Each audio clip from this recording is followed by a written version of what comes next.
Hello, Brian the Fanboy here, and today I'm gonna talk about Wishbone. Now, Wishbone was this TV series about a dog, a Jack Russell Terrier to be specific, and he would imagine himself as characters from different works of literature. Now, the first time I ever saw an episode of Wishbone was when I was around 9 or 10, and it was in the house where my father was living in Dover, Massachusetts. And this was sometime after he got satellite, and I think it was nighttime, and I saw an episode of Wishbone. Of course, back then I had no idea what I was watching. Now, the next time I saw an episode was when me, my mother, and sister were visiting my mother's side of the family in Peru for Christmas of 1997. And what happened was that I was kind of upset because I was afraid I was going to miss, these new Christmas episodes that were going to be on Nickelodeon. However, my relatives did got Nickelodeon for me in Peru. Of course, it was different, and one of the shows that was airing on Nickelodeon in Peru was Wishbone, and I would, watch episodes when I can, and because I was in Peru at the time, I would watch the show in Spanish, and yeah, that's when I started to watch more episodes and learn about these classic books.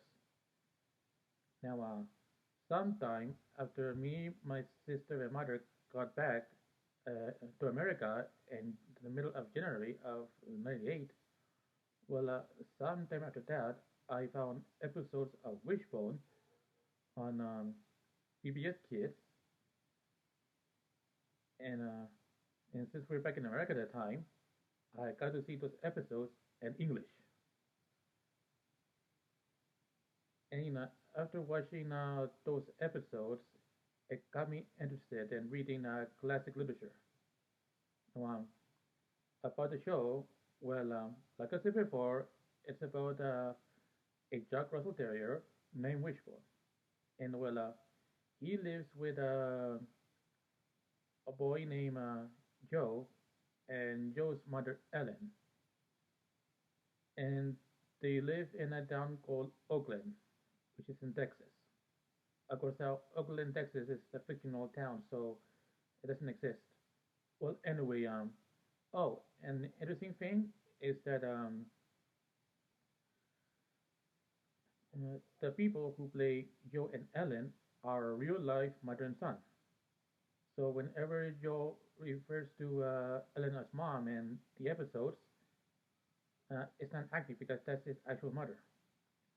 Anyway, the other people in the show are Joe's friend, a boy named David, and a girl named Sam.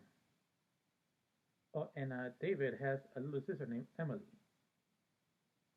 And oh yes, and also Joe and Ellen, they have a neighbor named Wanda, who gets upset whenever Wishbone, takes in her garden.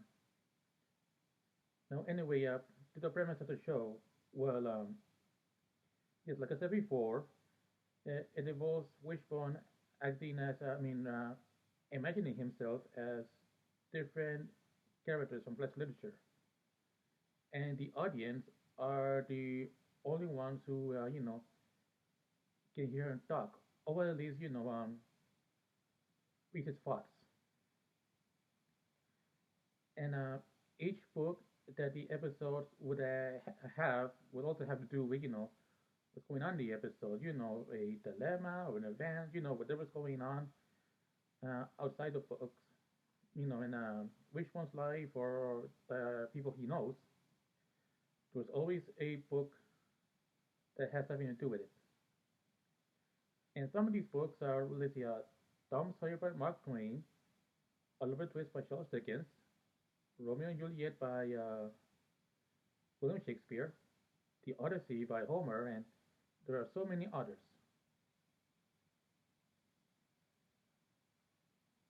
And this show lasted for only 2 seasons. And like I said before, it got me interested in classical literature, and I read a lot of these books. And I like to read some of those books. So some books are made by these authors as well, and it's a good show to introduce kids to classical literature. Now, unfortunately, we live in a time when these books are becoming offensive, and there are schools that are decided to ban these books because somebody finds something offensive about them, and it's not just the books, but the people who wrote them. Of course, what a lot of people don't understand is that these books were made during a time when people's way of thinking are different than it is the way now. So that's something that kids need to know from the beginning that they have to understand that things have changed since then, and they shouldn't have be denied a chance to read these books because yeah, they're good books and a good way to learn from the mistakes of the past. I mean, if I were a parent, I would encourage my kids to read these books. Oh, and it's not just the books that people get offensive, but also they find something offensive about the people who wrote them.